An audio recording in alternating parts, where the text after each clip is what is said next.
here, in one of my favorite places, the Amsterdam forest.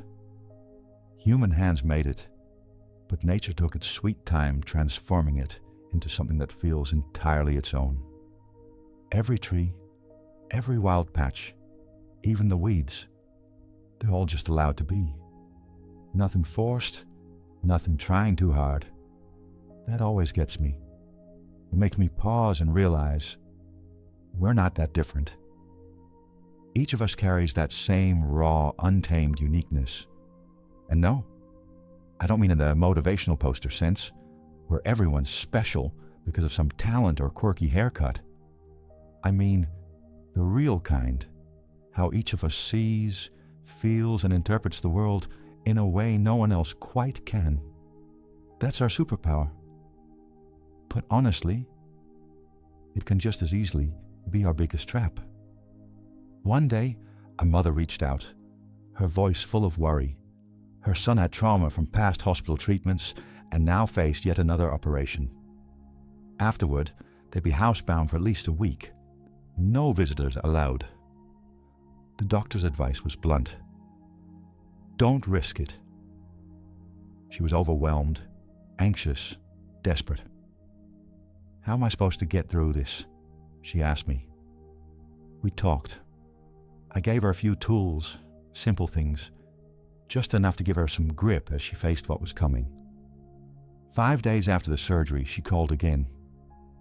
She hadn't really slept. She'd been worrying day and night, barely eating. After all, if her son couldn't eat, why should she? I started asking more questions. She told me again about her son's trauma, the hospital, the surgeries. Honestly, she probably carried her own trauma too. There's always that question. Will he make it? Before his very first operation, on doctor's orders, she'd even had to say goodbye. Just in case things went wrong. 50-50 odds, they had said. Of course you worry as a parent. Anyone would. But here's where it got interesting. She specifically used the word trauma. And always. What trauma, exactly? How often had he been in the hospital? It turned out 8 times, 8 major surgeries, each with a long, heavy aftermath. Not exactly easy. Not for a single mother, not for any child. But why call it trauma? Why always? So I invited her to tell the story, not the headlines, but the details. I asked her to replay the movie, every scene. How she looked at him as she said goodbye. How 8 doctors stood around the bed, ready to take him away. The fear, the heartbreak, the powerlessness. Now, I didn't do this to force her to relive every nightmare while she was already exhausted and overwhelmed. I did it to help her see something. This was her movie. Because here's the thing. Everyone, in their own way, is a unique film director. The events happen, yes, but the movie we play in our heads, often on repeat, sometimes with extra details that never really happened, shapes how we experience and re-experience the situation. In her case, every frame of that movie was a nightmare, a horror story.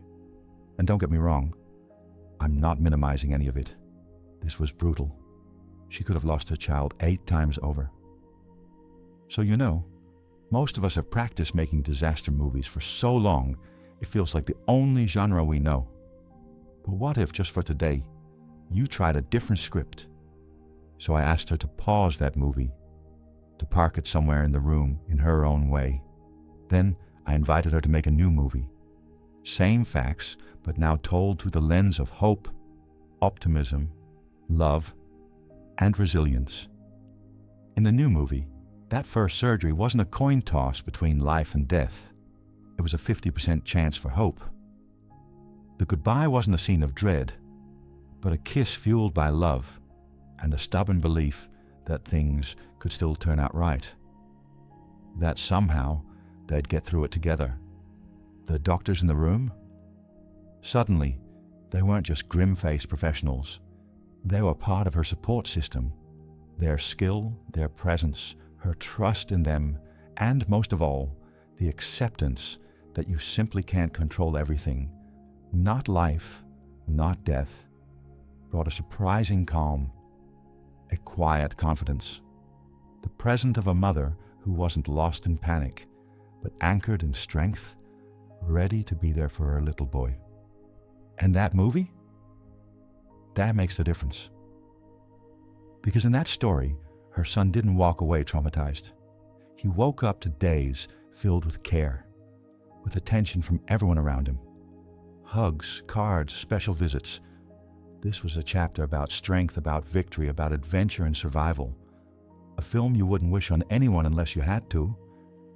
But if you're forced to go through something hard, better to live in the story every single time. Because here's the thing. Like I said before, I truly believe we're all unique. And maybe most of all, because we have this one-of-a-kind talent, the ability to turn every experience into a movie. But if we don't learn how to direct beautiful movies, even about the moments we wish had never happened, our quality of life drops. It's not about denying the facts. It's about giving ourselves permission to feel calm, to find rest, to tap into our own strength.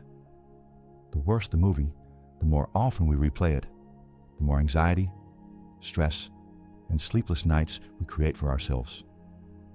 And as a mother or a father, that's the last thing you want, especially when things get tough. Because those are the moments when your child needs you to show up, full of energy, no matter what. So next time you catch yourself stuck in a scene you'd never want to relive, just ask, if I could edit this movie, what would I add? Hope, strength, kindness, because sometimes that one rewrite changes everything.